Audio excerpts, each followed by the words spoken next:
ይሄንን ቪዲዮ ከመቼውም ጊዜ በላይ ኮፒ ሊንክ ሼር ፖስት እያደረጋችሁ በዚህ የጨለማው ዓለም ውስጥ ለሚገኙ ሰዎች ብርሃን እንዲገለጥላቸው አንድ ትምህርት እንሰጣቸዋለን። ቅዱስ ጳውሎስ አትሳቱ እግዚአብሔር ፈጽሞ አይዘበትበትም ብሎ ይናገራል። በዚህ ልክ እግዚአብሔር ላይ የሚቀልዱና የሚዘብቱ ሰዎች በጊዜያችን ተፈጥረዋል። ይሄንን ፈሊጥ ያመጡት እንዴት ነው? መናፍቃኑ ከዚህም በፊት ጥምቀት አያድንም፣ ከዚህም በፊት ስጋው ደግሞ ለምሳሌ ነው እንጂ አማናዊ አይደለም እያሉ ይናገሩ ነበርና ሰዎች ግን መጽሐፍ ቅዱስን መመርመርና መጠየቅ ጀመሩ። ጥምቀት ልጅነትን የሚያሰጥ ነው እንጂ ምሳሌያዊ ነገር አይደለም ብሎ መጠየቅና ማስጨነቅ ሲጀምሩ ሰዎቹን ላለማጣት ምን አደረጉ? ምን ፈሊጥ አመጡ? በውሃ መጥመቅን ምዕመናኑን እያነሱ ከውሃ እየዘፈቁ ዝም ብሎ መንፈስ ቅዱስን ተቀበላል እያሉ ማጃጃል ጀመሩ። እቺ ጥያቄ ስለተነሳች ምዕመናኑ ከቤታ ፈልሶ ወደች ቤተክርስቲያን እንዳይመጡ በፈሊጥ ውሃ ውስጥ እየነከሩ ጥምቀት ነው እያሉ ማስቀረት ጀመሩ።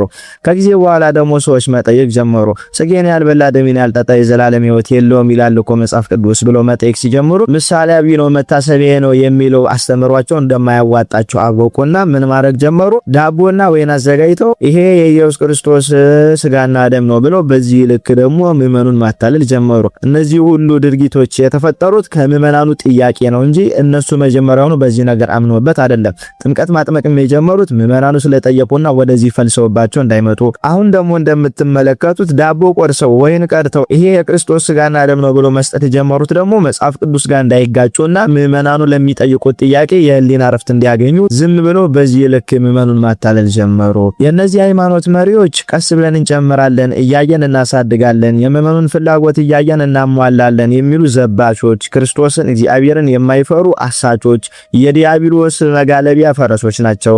በዚህ ጨለማ ውስጥ የምትገኘው ይሄን ሁሉ ነገር የሚያደርጉላችሁ ከዛ ቤተክርስቲያን ወጣችሁ ከመጽሐፍ ቅዱስ ጋር ተጋጭታችሁ መጽሐፍ ቅዱስ ላይ እኮ እንዲህ ይላል፣ መጽሐፍ ቅዱስ ላይ ያለው ነገር ደግሞ ኦርቶዶክስ ቤተክርስቲያን ውስጥ ነው ያለው ብላችሁ እንዳትመጡ ስጋው ደግሞ ነው እያሉ ዳቦ ቆርሰው ወይን ቀድተው መስጠት ጀመሩ።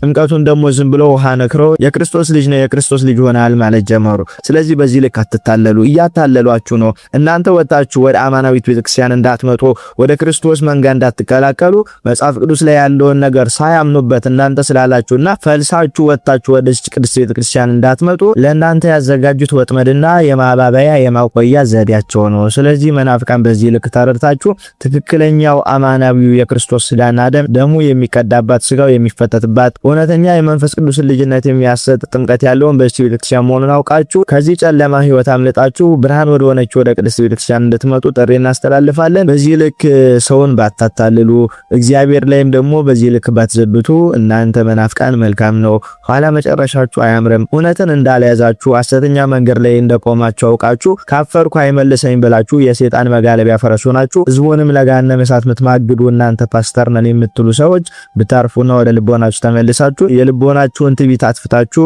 በትህትና ሆናችሁ ወደ ቅድስት ቤተክርስቲያን ብትቀርቡና ብትጠመቁ መልካም ነው። ምንድናችሁ? ናንዬ እንደወለደች ታውቃላችሁ። ሰርፕራይዝ ላደርጋት ነው።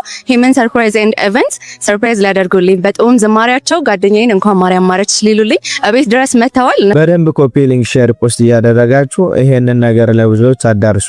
በጎ ስጦታ መልካም ነገርም ሁሉ ከእግዚአብሔር ነው ብሎ ቅዱስ ያዕቆብ ምዕራፍ 1:17 ላይ የተናገረ ዲያቆን ቅዱስ የትዳር አገናኝ ኤጀንሲ ብሎ ደግሞ በቤተ ክርስቲያን ሽፋን ተጠልለው በዚህ ልክ ምዕመናኑን ደግሞ እናጋባቸዋለን እናገናኛቸዋለን ብለው ከየትም ያልነበረውን ስርዓት ከየትም ያላገኙትን ነገር አምጥተው በዚህ ቤተ ክርስቲያን ሽፋን የሚሰሩ ብዙ አጭበርባሪ ሰዎች አሉ። ከመቼ ወዲህ ነው ደግሞ እንደዚህ አይነት ፈሊጥ ያመጣችሁት? ከየትኛው ቅዱሳን ታሪክ ተማራችሁት? ከየትኛው የመጽሐፍ ቅዱስ ቃልስ አገኛችሁት? እናንተ በዚህ ሚዲያ ላይ ሰውን ከሰው እናገናኛለን የምትሉ ሰዎች ማረፍ መቻል አለባችሁ። በቤተክርስቲያን ሽፋን አትጣለሉ። ራሳችሁን ችላችሁ መስራት ትችላላችሁ። ግን በቤተክርስቲያናችን አስተምሮ መሰረት መልካም ስጦታን በጎ ነገር ሙሉ ከእግዚአብሔር ነው። እግዚአብሔር ፈቅዶና ወዶ ካልሆነ በስተቀር እናንተ ባዮ ላይ ሊንክ አለላችሁ በዛ ገብታችሁ እናገናኛችኋለን ብላችሁ አገናኝታችሁ ምን አይነት ትዳርስ ሊፈጠር ነው? በዚህ ልክ ቤተክርስቲያንን ተገና አርጋችሁ ተሸፍናችሁ ቤተክርስቲያን ያላዘዘችውን ስርዓት አትስሩ። በቤተክርስቲያን ተሸፍናችሁ ኢቨንት እያላችሁ በቤተክርስቲያን ተሸፍናችሁ የራሳችሁን ቢዝነስ ብቻ ለመስራት የምታስቡ ለቤተክርስቲያን ስርዓት ማትጨነቁ ክርስቲያኖች በስታችኋል። ይሄን ደግሞ ተከታትለን እንመለስ።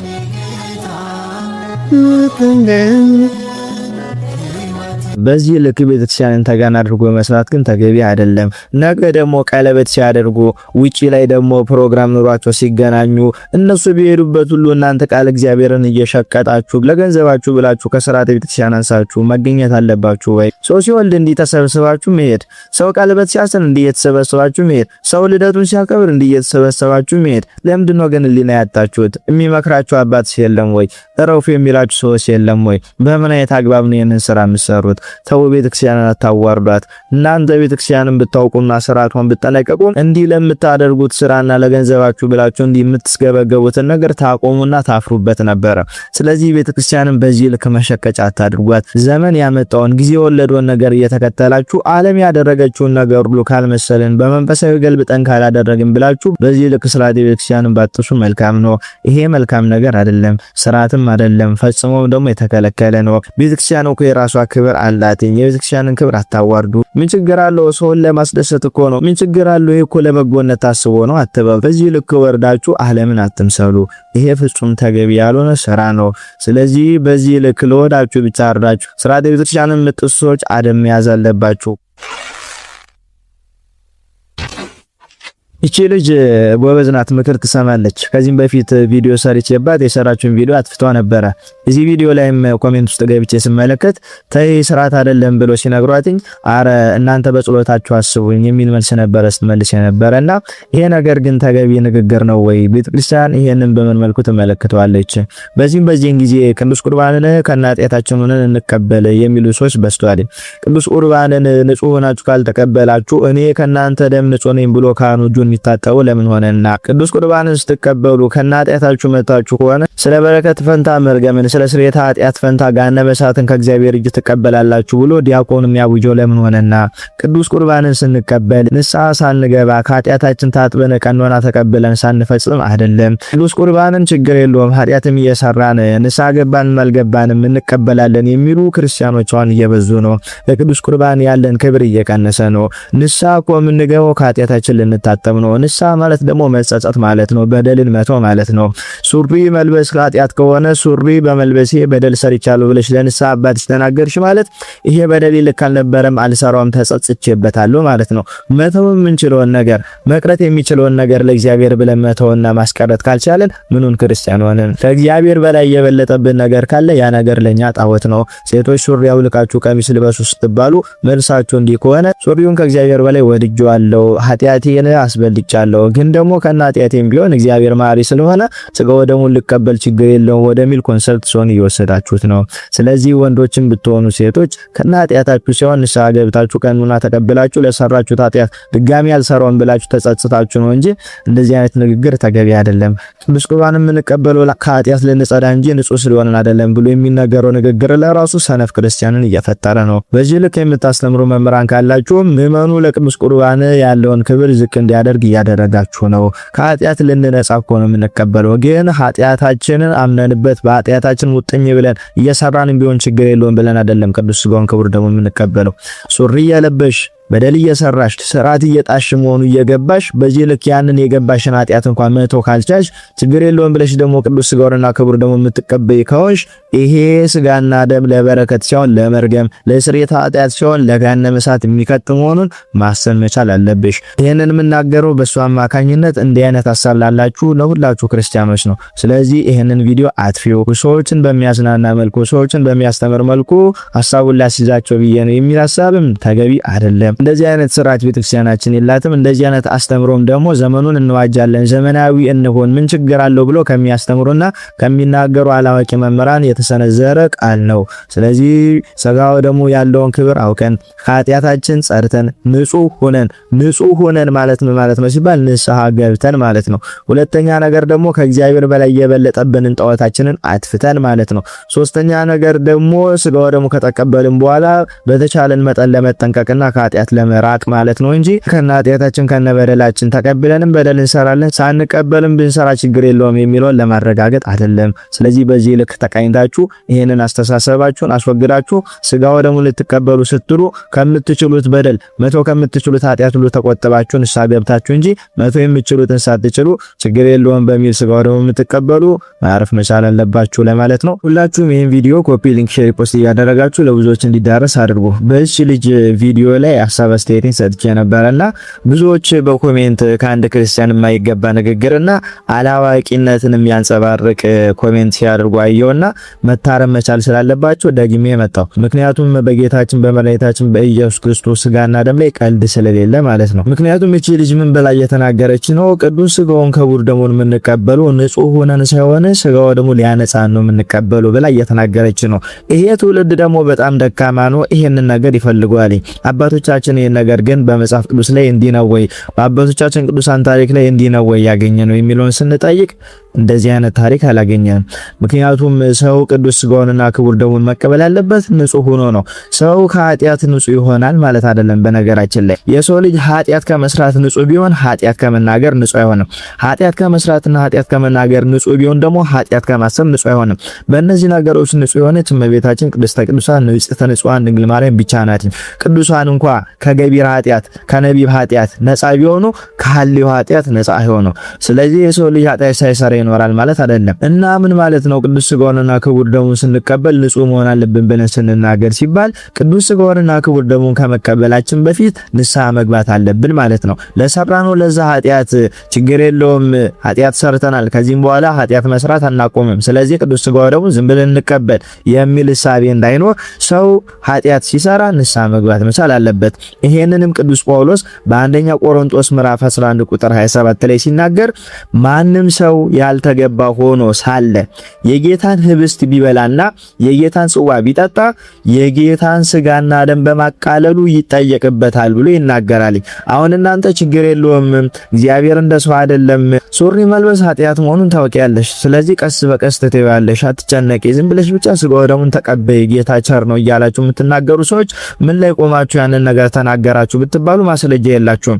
እኛ ግን የጌታን ስጋና ደም ስንቀበል ንጹህ ሆነን መቀበል መቻል አለብን ብለን ስንናገር ቅዱስ ጳውሎስን ጠቅሰን ነው የምንናገረው። እናንተ እስቲ የሆነ መጽሐፍ ጠቅሳችሁ ከአባቶቻችን ቅዱሳን ታሪክ ከመጽሐፍ ቅዱስ ከዋልድ መጽሐፍ ጠቅሳችሁ ትክክለኛ ከሆኑት ማለት ነው ከነሱ ጠቅሳችሁ ስጋው ደሙን ንጹህ ባንሆንም መቀበል እንችላለን የሚለውን ማስረጃ አስጡኝ። እኔ ግን በቅዱስ ጳውሎስ መልእክት ላይ ተመርኩዤ በአንደኛ ቆሮንቶስ ምዕራፍ 11 ቁጥር 27 ላይ የተናገረውን እነግራችኋለሁ። ማንም ሰው ያልተገባ ሆኖ ሳለ የጌታን ህብስት ቢበላና የጌታን ጽዋ ቢጠጣ የጌታን ስጋና ደም በማቃለሉ ይጠየቅበታል ብሎ ተናገረ።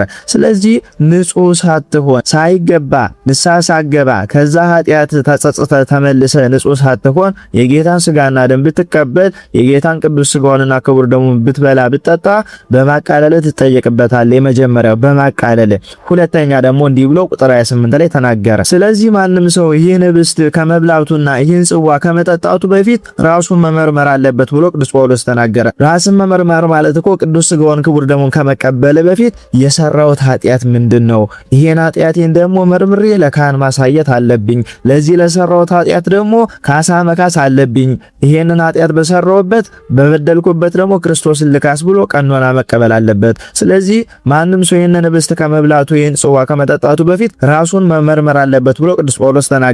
በዚህ ብቻ ደግሞ አላበቃም። ቅዱስ ጳውሎስ ቀጠለና ቁጥር 29 ላይ ምን ብሎ ተናገረ? ማንም ሰው የጌታ ስጋ ምን መሆኑን ለይቶ ሳያውቅ የጌታን ህብስት ቢበላና የጌታን ጽዋ ቢጠጣ በራሱ ላይ ፍርድን ያመጣል ብሎ ቅዱስ ጳውሎስ ተናገረ።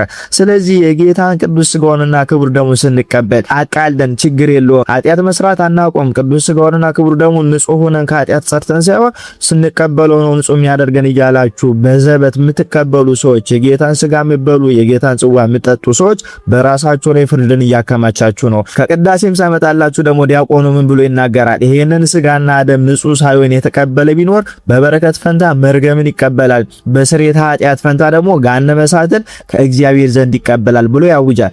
ቄሱም ደግሞ ምን ይላል? እናንተ ንጹህ ሳትሆኑ ከዚህ ስጋና ደም ብትቀበሉ እኔ መተላለፍ የለብኝም፣ እጄን በአፍ አድርጌ ከእናንተ ደም ንጹህ ነኝ ብሎ ሰራየ ካህኑ እጁን ይታጠባል። ይሄ ማለቱ ምን ማለት ነው? የጌታን ቅዱስ ስጋውንና ክቡር ደሙን ንስሐ ሳትገቡ ንጹህ ሳትሆኑ ብትቀበሉ እኔ ከእናንተ ደም ንጹህ ነኝ። ምክንያቱም በበረከት ፈንታ መርገምን በስርየተ ኃጢአት ፈንታ ገሃነመ እሳትን እየተቀበላችሁ ራሳችሁ ላይም ደግሞ ፍርድን እያከማቻችሁ ነው ብሎ ካህኑም ዲያቆኑም እዛ ላይ ያውጃል። ይሄን ሁሉ ጥሳችሁ እናንተ በራሳችሁ ዛቢያ በራሳችሁ ፍልስፍና መጻፍን ሳትጠቅሱ በራሳችሁ በተመቻችሁ ጊዜ በፈቀደላችሁ ማንም ሰው ምንም አይለንም ብላችሁ የራሳችሁን ሐሳብ ሚዲያ ላይ ያንጸባረቃችሁ ወጣቱን ለገሃነመ እሳት ባትማግዱት መልካም ነው። ምክንያቱም እንዲህ ብዬ የምናገረው አሁን ቅዱስ ጳውሎስ የተናገረውን ቃል ተመርኩዤ ነው። እዛው ላይ አንደኛ ቆሮንቶስ ምዕራፍ 11 ቁጥር 30 ላይ እንዲህ ብሎ ይናገራል። ከእናንተ መካከል ብዙዎች የደከሙትና የታመሙት አንዳንዶችም የሞቱት በዚሁ ምክንያት ነው። በምን ምክንያት ሲባል የጌታን ስጋና ደም ራሳቸውን ሳይመረምሩ ራሳቸውን ንጹህ ሳያደርጉ ንስሐ ሳይገቡ በመቀበላቸው በዛ በመጣባቸው ፍርድ ከእናንተ መካከል ብዙዎች የደከሙትና የታመሙት አንዳንዶችም የሞቱት በዚህ ቅዱስ ስጋና ክቡር ደሙ ላይ በመተላለፋቸው ነው። ስለዚህ እናንተ እንዲህ ብላችሁ የምትናገሩ ጊዜ ያገኘን ሰው ሰማልን ተወደደልን ንግግራችሁ ብላችሁ ከመጽሐፍ ቅዱስ ውጪ ከአባቶቻችን ታሪክ ውጪ ዝም ብላችሁ የራሳችሁን ፍልስፍና የምታራምዱ ሰዎች ማረፍ መቻል አለባችሁ። ሰው ንጹህ ይሆናል ብለን ስንናገር ምን ማለታችን ነው? ቅዱስ ስጋውንና ክቡር ደሙን ከመቀበሉ በፊት ንስሐ ይገባል ማለታችን ነው እንጂ የሰው ልጅ ከኃጢአት ንጹህ ሆኖ ዘላለሙን በንጽህና ይኖራል ማለት አይደለም። ይሄ የተቻለው ለእመቤታችን ለቅድስተ ቅዱሳን ለንጽሕተ ንጹሐን ድንግል ማርያም ብቻ ነው። አባቶቻችን ቅዱሳን እንኳን ኃጢአት ከመስራት ቢቆጠቡ ከመናገር ቢቆጠቡ ከማሰብ አይቆጠቡም ነበረ። ስለዚህ ከና ኃጢአታችሁ ሳይሆን ቅዱስ ስጋውን የምትቀበሉት በንስሐ ኃጢአታችሁን አጥባችሁ ንጹህ ሆናችሁ ነው መቀበል ያለባችሁ። ይሄን ብትተላለፉ ግን ብዙዎች የደከሙትና የታመሙት አንዳንዶችም የሞቱት ይሄንን በመተላለፋቸው ነው ብሎ ቅዱስ ጳውሎስ የተናገረውን ቃል መዘንጋት መቻል የለባችሁም። እንዲህ ብለን ስንናገርኛ ምዕመናንን እየገፋን ፈሪሳዊ ሆነን ቅዱስ ስጋውና ክቡር ደሙን ማንም እንዳይቀበል ፈልገን ሳይሆን በስርዓት ሲሆን ሁሉ ነገር ያድናል ብለን አስበን ነው። በቤተ ክርስቲያናችን አስተምሮ ሰው በስራ ብቻ ሲሆን ስራውን በስርዓት ስለሰራ ነው የሚጸድቀው እንጂ ስራውን ያለ ስርዓት ቢሰራ ለመክሰፍት ነው የሚዳረገው። ምክንያቱም ኦዛን መመልከት እንችላለን። ከዚያም ባሻገር ደግሞ የቅዱስ ዮሴፍ ልጅ ደግሞ ዮሳን መመልከት እንችላለን። ያለ ስርዓት ስራ ስለሰሩ ተቀስፈው ሙቷል። ስለዚህ በዚህ አግባብ ብትሄዱ አንቺን ቪዲዮን ብታጠፊው ይሄ መመጻደቅ በጸሎታቸው አስቡኝ ብሎ መናገሩ አያድንሽም። ትውልዱን በተሳሳተ መንገድ በተሳሳተ ትምህርት ያለ መጽሐፍ ቅዱስ ማስረጃ ያለ አባቶቻችን ታሪክ እየመራች ነው። ስለዚህ አስተካኪ። አንቺን የሚደግፉሽ የነሱን ፍላጎት ስለተናገርሽላቸው እንጂ እውነት መሆንሽን አውቀው ልክ ነሽ ብሎ አስበው አይደለም። እነሱም የሚፈልጉትን ስለተነገራቸው፣ እነሱም ያስቡት ስለሆነላቸው፣ እነሱም ያንን እያደረጉ ስለሆነ እነሱን የሚደግፍ ሰው ስለተገኘ ነው አይዞሽ ጥሩ ነው በርቺ ብሎ የሚነግሩሽ እንጂ ትክክለኛ የመጽሐፍ ቅዱስ ማስረጃ አባቶቻችን ታሪክ ስላለሽ አይደለም። ስለዚህ ቪዲዮን አትዩ። እንደዚህ ብላችሁ ኮሜንት የምታደርጉ ክርስቲያኖችን ከኔ ጋር ሳይሆን ችግራችሁ ቅዱስ ጳውሎስ ከተናገረው ቃል ጋር ነው የሚሆነው ማለት ነው። ኮፒ ሊንክ፣ ሼር፣ ፖስት እያደረጋችሁ ለሁሉ አዳርሱ። ዲን ሴራክቲቭ ብለም ገብታችሁ ሰብስክራይብ አድርጉልኝ። ይቆያል።